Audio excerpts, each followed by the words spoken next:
Hey, what's up YouTube? Down in the Smartphone Guy coming back at you with another video, and today we're going to take a look at a device that's probably new to a lot of people. This is from a company that I'm assuming most people have not heard of. It's called Xgody. I think that's how you say it.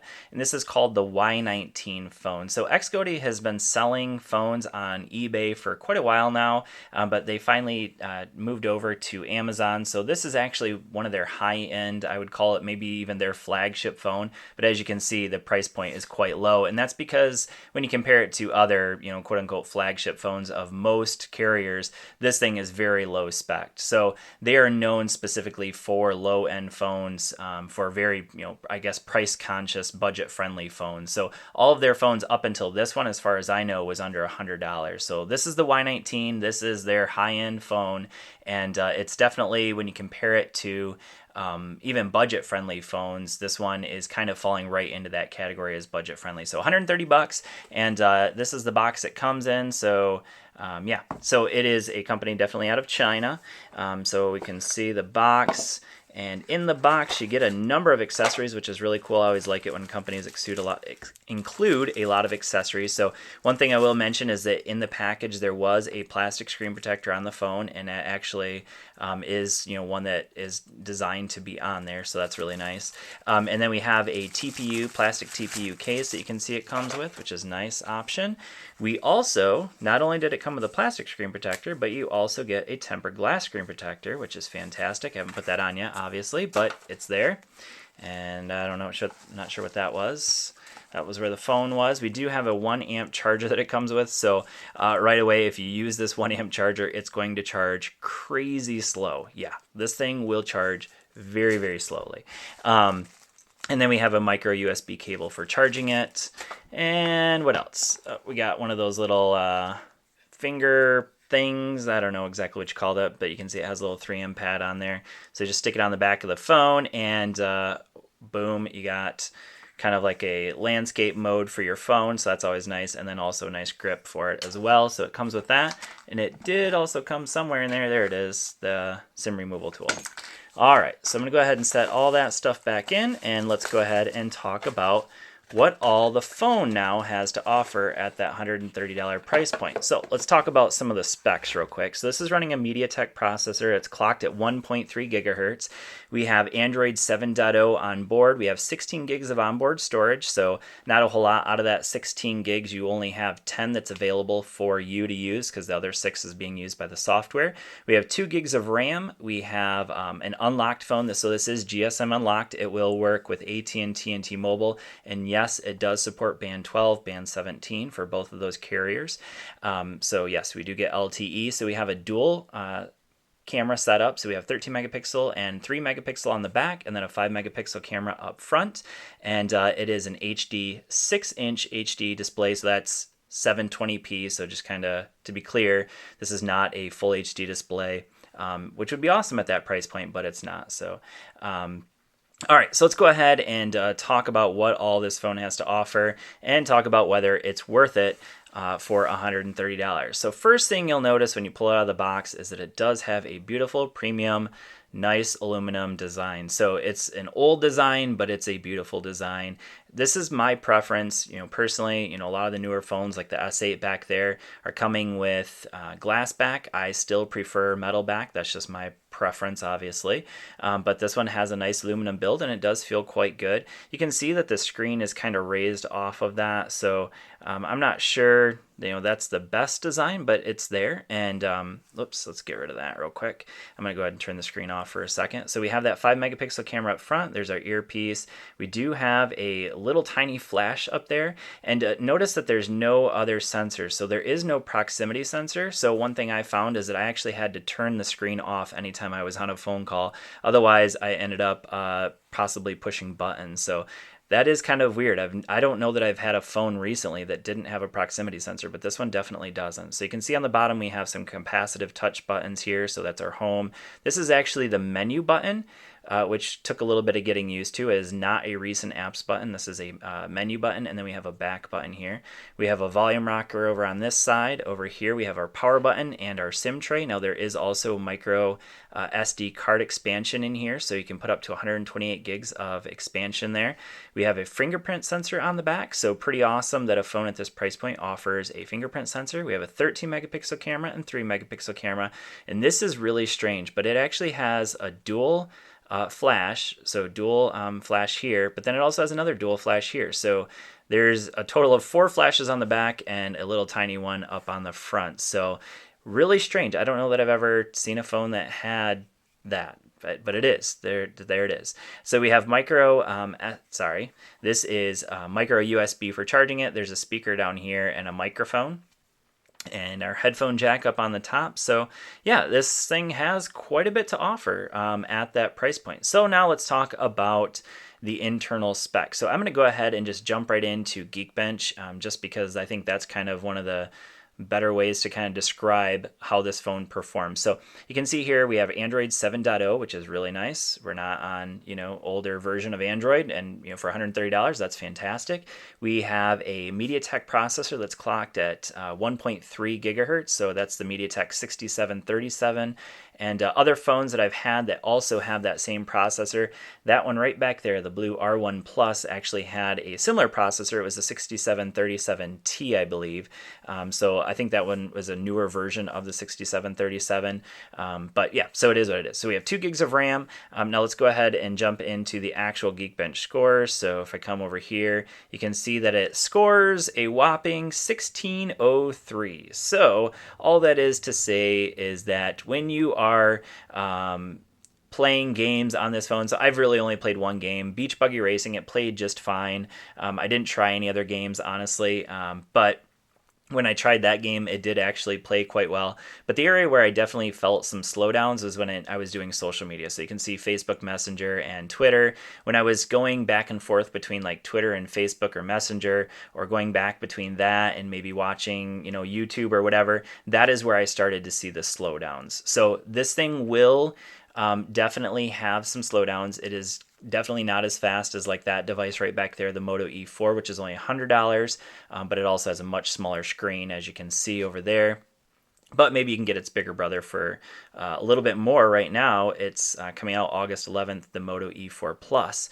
But yeah, so anyways, that is one, by the way, I do have on order. So I'll be bringing that to the channel real soon. But let's go ahead and keep talking about this one. So in terms of performance, you will definitely feel some slowdowns. It is not to a point where it's super frustrating, but I'm coming from this device right here. This is the OnePlus 5, which for me is like one of the fastest phones I've ever used. In fact, I would say it is the fastest phone I've ever used, and I really like this phone.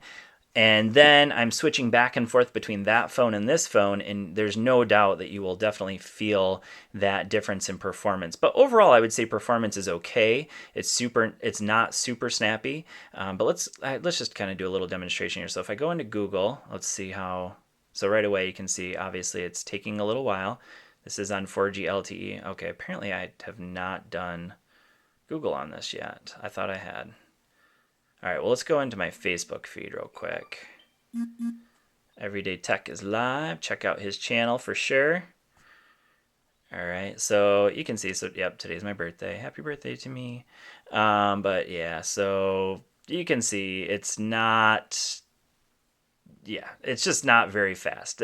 I mean, when you compare that to something, if you're used to a flagship phone, obviously you shouldn't expect flagship performance on this phone, but it definitely does not have flagship performance. So the next area that I want to talk about is the cameras. So let's go ahead and take a look at the camera. So like I mentioned, there's a 13 megapixel camera up front, in the back, 13 and 3. So I'm going to go ahead and just take a quick picture here.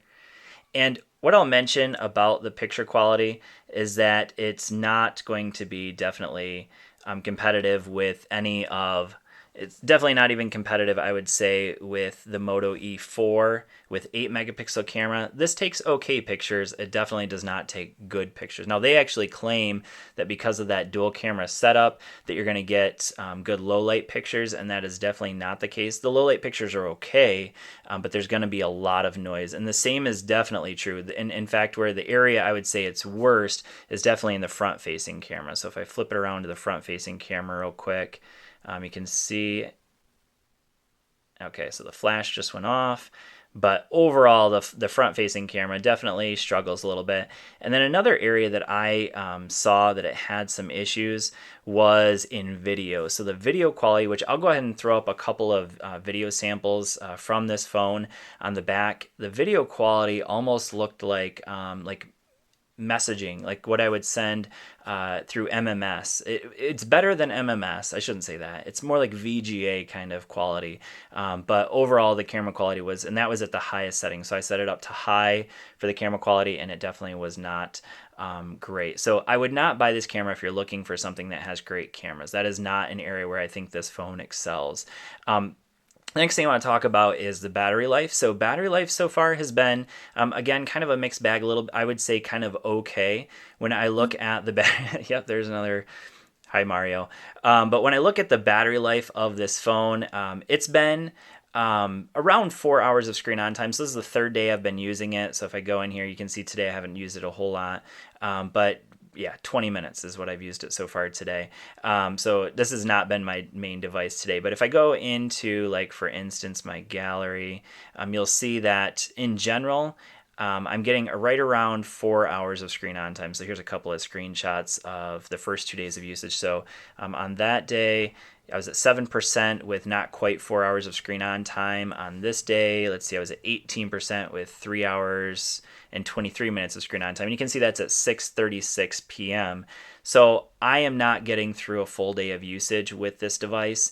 And it doesn't have fast charging. So that's something to keep in mind if you're somebody that's a heavy user. If you're a light user, this phone will get you through a day. But if you're a heavy user, like somebody like me that's on your phone quite a bit, you're doing a lot of social media, things like that, this phone will probably struggle to get you through a day, especially if you're watching video. It is what it is, but that's the situation that you have there. So the next area I want to talk about is the software. So like I mentioned earlier, this is running Android 7.0, and there's very, very little bloat on this phone. In fact, there's almost no bloat. What it came with, so you can see Android 7.0, we have the June security patch, so that's pretty close to being all the way up to date. The July security patch did just come out, but this one's pretty darn close to being up to date. Now, basically, the only bloat you get is just their stock apps here. There was a Google Play Store, but none of the Google apps are on here. So I actually had to add all of the Google apps that you see on here. But outside of that, this is running completely stock. Now, it definitely has its own skin look to it, because if you go into the settings, you probably notice that it doesn't look like stock Android here, but it is basically just stock Android, just with a different font and skin on there. Now, it does have this app called DuraSpeed. So this is like, it allows you to boost the speed performance of the device. So basically, it just kind of shuts down the things in the background in order to give boosted performance. So that's actually a nice option. I did use that a couple times while gaming, and it worked quite well. Some other things that I want to mention here that it does offer is there is a fingerprint sensor. Now, the fingerprint sensor is not the greatest. Actually, I'm going to show you real quick just to kind of give you an idea. It works. It's just not the fastest. So notice that it missed the first time. The second time I got it. So let's try it again. So that time it missed again. Missed again. Okay, try again. All right, let's try the other finger. Come on now. All right, so now it's not even going to... Oh, okay, too many attempts. All right, so that's why it's not doing it. All right, let's try that again. So notice that it's definitely not the best fingerprint sensor. It's not the fastest, and it's not the most accurate. So it definitely doesn't like my left finger as much as my right finger. My right finger seems to be working a whole lot better than my left. So let's try the left one more time.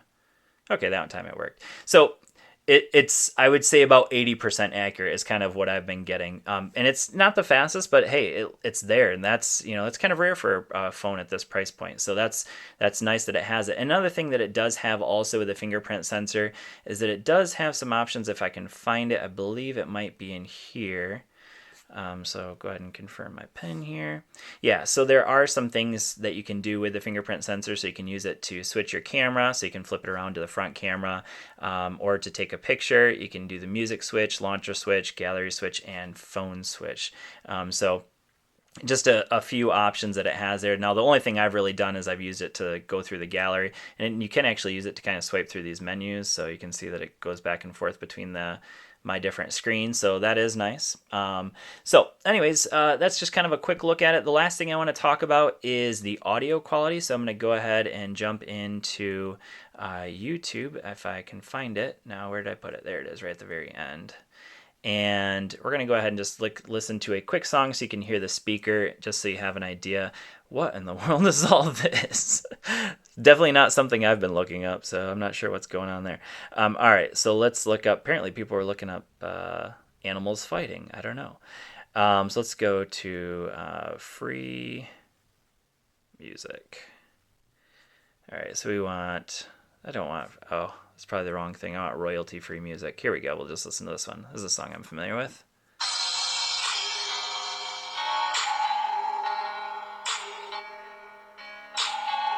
So you can see the speakers over here.